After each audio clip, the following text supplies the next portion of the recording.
Hello my bookish friends. Today what I thought we would do is take a look at Shakespeare's The Tempest. Now you may be studying this at high school or in college, just reading it for the first time. What we're going to see is, what is The Tempest about?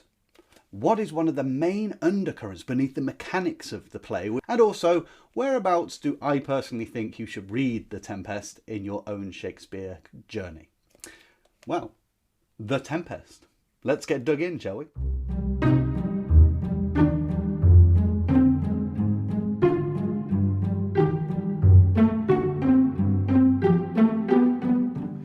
Despite being one of Shakespeare's shortest plays, The Tempest actually covers a time period of only 2 to 6 in one afternoon on a desert island. It's a deuce of a thing to explain it, but I'll give it a bash.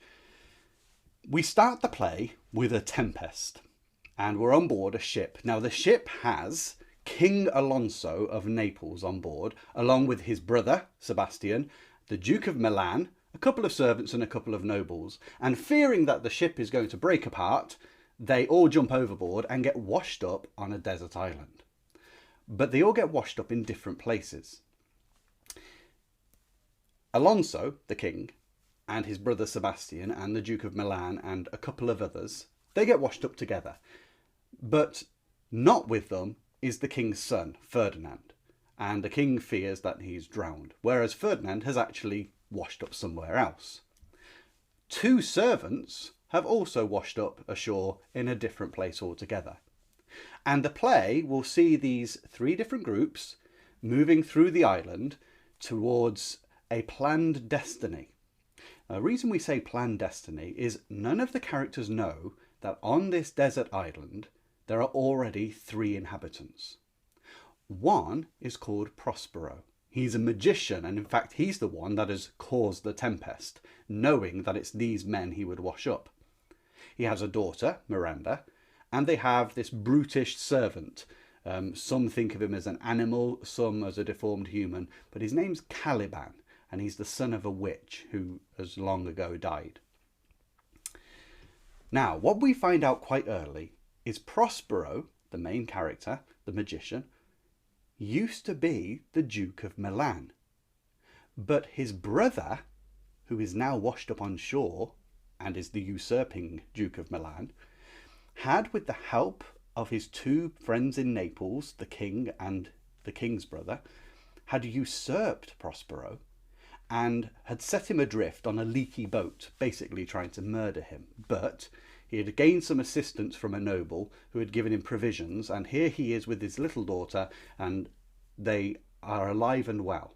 And he has learned so much about nature and the ways nature works that he can incant storms. And he controls the spirits of the island, one in particular called Ariel, who does his bidding and spends most of the play invisible, sort of misleading all the men that have been washed on shore. So from there, this is what happens. Ferdinand, the young man, the Prince of Naples, he meets Miranda and they fall in love. Prospero treats Ferdinand a little bit badly just to test that he really loves Miranda before he lets them marry. The king, Alonso, he wanders around with the nobles and they get lost, as it were, in a maze of all the trackways through the island. And eventually they're confronted by this avenging angel, this fury or harpy, which says, you are forevermore going to be stuck on this island because you all usurped the rightful Duke of Milan and sent him off to his death, and now you'll live here forevermore. And the king feels terrible and is cut to the heart and repentant. The other 2, the Duke of Milan, the usurper, and the king's brother, they're not so repentant, and in fact they plan to kill the king of Naples while they're there and advance their own careers. And eventually it's all brought to a head. Prospero reveals that he's behind it all, and the king says, yes, we're going to bring you back to Naples, you are going to be the Duke of Milan, and you won't even have to honour me anymore because I don't deserve it. And that's essentially the play, okay? And I've made it very simple, but obviously a lot more goes on in between. And there is some beautiful language. I mean, staggering language. I'll see if I can just read you a bit there's a chap, he only speaks once in the play, and he describes to the King of Naples how he saw his son Ferdinand battling the waves, because the king thinks his son died. And this man is trying to say, well, he may not have. Just listen to how he describes a man battling the waves.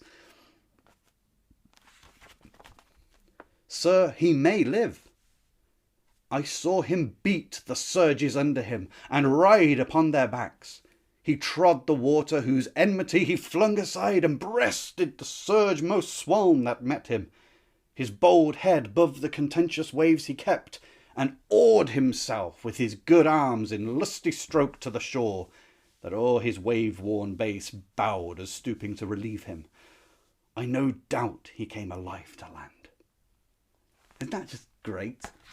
Just to say that he trod the water whose enmity he flung aside, and breasted the surge of the most swoln wave. No, it's just very heroic.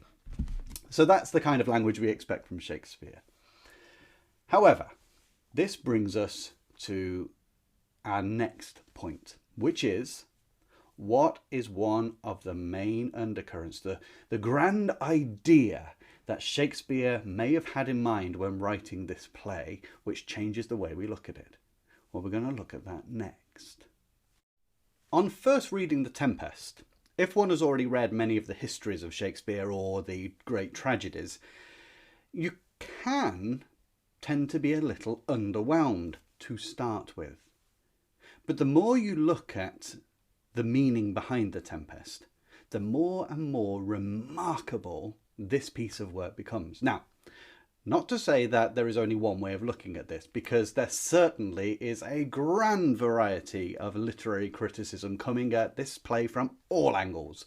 Some argue, is Prospero Shakespeare? Is this the grand farewell of Shakespeare from the stage? Others see Prospero as a bad figure, sort of a megalomaniac.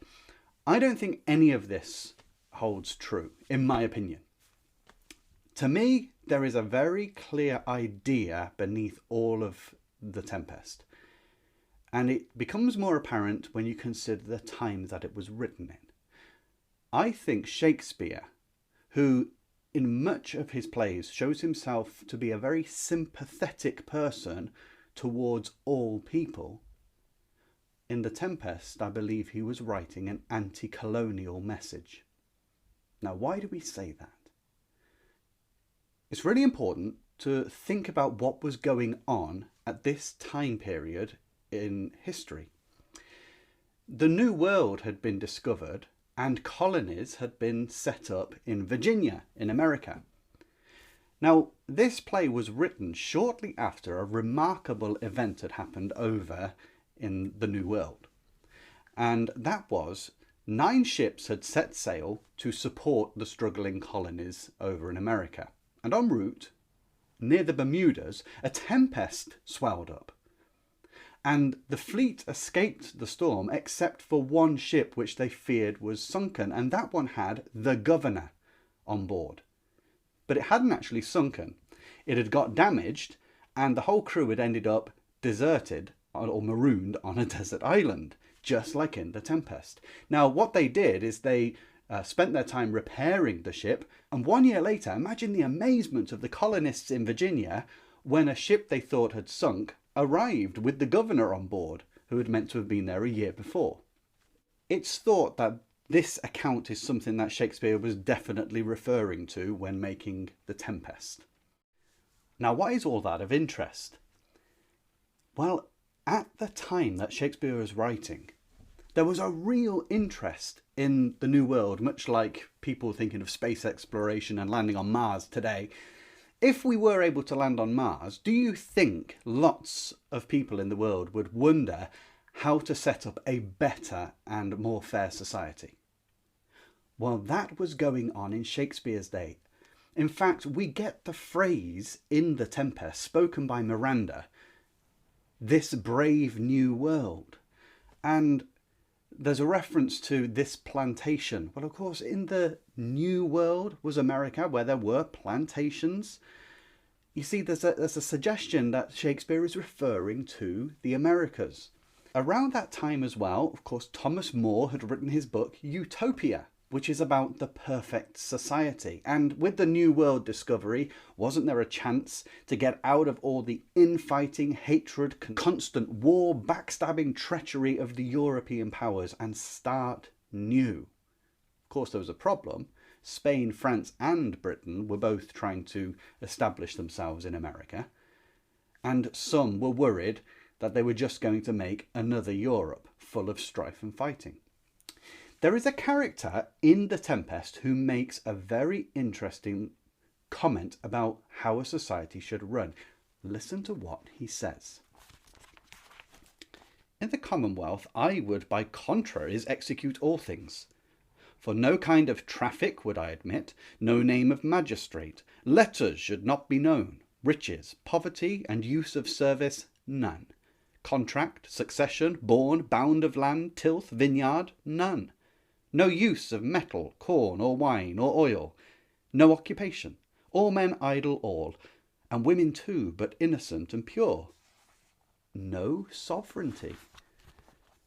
All things in common nature should produce without sweat or endeavour. Treason, felony, sword, pike, knife, gun, or need of any engine would I not have, but nature should bring forth of its own kind all foison, all abundance, to feed my innocent people. Just briefly, what does that mean? He's saying, if I were the king of a new land, I would do everything different to the way it's done in Europe. There would be no traffic, that is, no trade, which promotes greed and the rising of powers in the classes. No name of magistrate, so no one dominating or in charge of others. Riches and poverty, so neither riches nor poverty. No one poor, no one super rich. A level field for all. No use of service, that's no servitude, like having house servants to do your work. There's no measuring out of all the land, where some get more and some get less. There's no use of metal, corn, wine or oil. That's not that you don't want those things, but the major production of these things which require labourers, servitude. In other words, Gonzalo, and he says no sovereignty, no king. Let's make a utopian world. We've got the chance. What's interesting about this little speech by Gonzalo is it's almost word for word lifted out of an essay by Montaigne. Now, Montaigne was talking about how the cannibals lived. Cannibal, by the way, is the mishearing of how the Caribs called themselves. So a cannibal was just a native to the West Indies, and we'll come to that in a minute. Now, Montaigne had written an essay about how they lived, and it wasn't like the Europeans. There was this level playing field. Do you see, there's this idea of utopia, and Montaigne was in favour of that. He didn't criticise a different culture. He thought they were onto something. Shakespeare, why oh why has he read Montaigne's work and decided to lift that whole section out and put it in the mouth of the wisest characters in the play? I think it's because Shakespeare wants that to be the case in the New World, in the Americas. And that's why he set this little play in a tiny little microcosm of an island in the span of just 4 hours. Squeezing the whole play into this compact amount of time is almost Shakespeare's way of saying we are in a moment of time. We have a chance now to set all of the troubles of the old world right. We can set up a society which is fair. And look at the characters he's got on the island. He's got a king from Naples who worked along with other nobles for his own interests. So the scheming of Europe. We've also got the usurping Duke of Milan and Sebastian, the brother of the king, ready to kill the king. Now is Shakespeare saying, look, the nobles will get their foot into America and they will want to set up their own fiefdoms? Or if not the nobles, maybe common men going over there will try and abuse the natives. The reason I say this is because in the play, you may remember I mentioned two servants, a butler and a jester, were washed upon the island. Now they bump into Caliban. Caliban is the servant of Prospero, and he's this brutish character. He's been taught by Miranda and Prospero the ways of language, but unfortunately, as he hit puberty, he tried to rape Miranda, and for that Prospero has crushed him under the heel and just made him an abject slave. And Shakespeare in no way thinks Prospero's done it right. It's written so that Caliban, we feel sorry for Caliban. Now, what's interesting about the word Caliban, or the name Caliban? Spell it out, and then change the letter L and N around. And instead of Caliban, you have cannibal, or the name of the native peoples. I think Shakespeare is saying that Caliban represents the natives in America. One of the things that the settlers did against the Native Americans was they introduced them to heavy drink and made them almost drunken servants and crushed them under heel. Interestingly, the two slaves, Stefano and Trinculo, when they meet Caliban, they get him drunk with wine, and then he treats them like his god. He puts his allegiance to these common, base men. And I think it's no accident that the sprites of the island lead these men into a stinking bog. I think that's a symbol of their moral lowness. And Shakespeare's saying, don't let the new world be taken over by corrupt lowlives who want to make a position for themselves in the world at the expense of these innocent natives. Rather, let's make a fair playing field for all. No sovereignty. And Prospero's not innocent either. The reason he lost his dukedom in Milan was because he was paying no attention. He was neglectful. And Shakespeare again is probably saying, Europe, there's so many in charge who neglect their affairs, and everything's gone to rack and ruin. Towards the end of the play, the King Alonso is wounded at heart about how he's acted. Is Shakespeare saying to the rulers, look at the poor in your own country. Look at the strife in your own country, the bloodshed over the years in your own country. Feel sorry for that and be determined never to go back to it. When we settle in this new world, let's make a good go of it. Caliban, who we're told that nurture can't stick to nature. In other words, because he's backwards and a beast, he can't learn anything new. Well, we have no sympathy for that when reading the play, and that's not just a modern perspective. There's no sympathy for the way Prospero says that to him. But at the end of the play, Caliban promises to be wise hereafter and to learn grace. Now, there is something patronising about that, but maybe they're saying instead of using our knowledge of science, which is what Prospero has got, remember magic back then is not separate from science. It's an understanding. If they saw an aeroplane flying today, they would think it was magic, but it's actually our understanding of the way rules of nature work and harnessing them.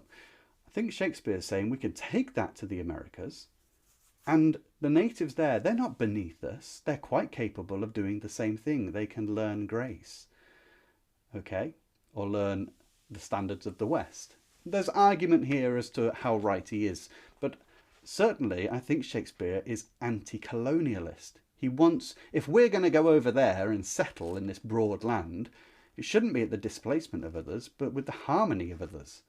Just backing this final thought up, Shakespeare's call, that in this small moment of time, because Prospero is forever saying, we have until 6 o'clock to get all my plans done, otherwise we lose the opportunity.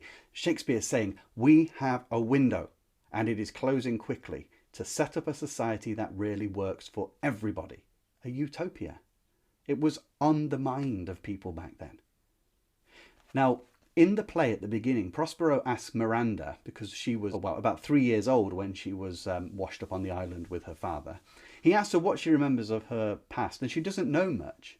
But it's interesting what she calls the past, that is, when they were in the powers of Europe. She calls it this dark backward. Don't you like that for the past? It's in her sentence, it's this vague memory, clouded black mist. But also it's suggestive of a dark history. Europe has a dark backward. In fact, it is backwards in the way it's set itself up because it's caused so much suffering. She calls it the abysm of time. So for time immemorial, humans have got it wrong. And the way they've treated each other, the old phrase which would have been known to all of them from scripture, man has dominated man to his injury. So she refers to this dark backward. But when she marries Ferdinand, it's this age of hope, a new start. Because if Miranda is the daughter of the rightful Duke of Milan, a powerful base, and she marries the son of Alonso, who is King of Naples, another powerful base, it's the merging of the powers together. Here's a chance to move forward united for the benefit of everyone. Let's get rid of those who would connive for their own power. Let's watch out for the base characters who are going to the New World in a hope of setting themselves up as gods to the natives. Let's make a new start. And by cramming it into this microcosm and in between just 4 hours, Shakespeare is saying, we must work fast. Carpe diem. Seize the day. It's our chance to make Utopia. And that was on the mind of people. And that's why I think Shakespeare was a sympathetic person. Actors have deep feeling because they have to adopt the sensations and attitudes and feelings of whoever they're playing. Shakespeare was an actor. And I almost feel he's put himself in the position of the Native Americans and sees the injustice that is potential to be done. Interestingly, one of the governors in Virginia, he refused to be barbaric towards the natives, even though some looked down on them. However, after there was an attack on one of the colonies, really due to the colonists themselves misbehaving, then the governor took action and they began to put the natives under heel, as it were. And I think Shakespeare has heard of this and does not agree with it. That everyone, a fair society for all. What did Gonzalo say? Or should I say, what did Montaigne say? No sovereignty. So that, if you read The Tempest, have that in your mind to colour the picture, to colour the scenes of what is going on. Caliban, you almost take centre role. Even though he's not the main character, the play seems to be about him. Is Shakespeare saying, be careful how we treat the natives in that area?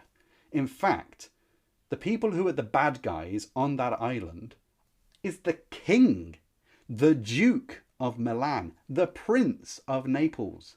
They're the bad guys. And at the end, Prospero feels for Caliban. And we all feel for Caliban. So is that the message Shakespeare was getting across?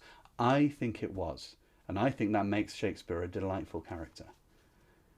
What do you think? I would really like you to put your opinions in the comment section below. What do you think about this idea that it was an anti-colonial message? That it was actually a plea to set up a proper world order that was fair with no one in charge? When do I think you should read The Tempest in your Shakespeare journey? The Tempest is a fine play. It is very short, but it's one of the latter works of Shakespeare, and it's got a certain culture to it. He's actually reaching beyond realism, and in that sense it can make the play a little more difficult to read if it's your first Shakespeare. So personally, I don't think The Tempest should be your first work. In The Tempest there's a lot of witticism back and forth, and it's 17th century witticism. So if your ear's not attuned to Shakespeare yet, it becomes more an exercise in reading the notes to the side of the text than reading the text itself. If you are reading it for school or for college or whatever, obviously you haven't got a choice. So what I'd recommend is that you watch videos like this, watch other videos about it, and take your time. And if you're really struggling, I have a simple rule for learning how to read Shakespeare. If you're struggling to understand it, put the Tempest down, go and get another play like Richard III, and force yourself to just read it and not look at any notes. Then read another play and not look at any notes, and then go back to the Tempest. The plays are very short, so it won't take you long to get through them. An afternoon and you finish one of them. And by doing that, your ear becomes attuned to his way of speaking. And then when you go back to the Tempest, you'll be surprised how easily you can read much of it. So I hope that's a good tip for you on how to read Shakespeare. So there we are. I recommend you read The Tempest, but if maybe not as your first book, or if you're determined to, read straight through two others first. If you love the classics and classic literature and Shakespeare as well, please remember to hit the subscribe button and ding-a-ling the bell so that you don't miss out on any more episodes of Tristan and the Classics.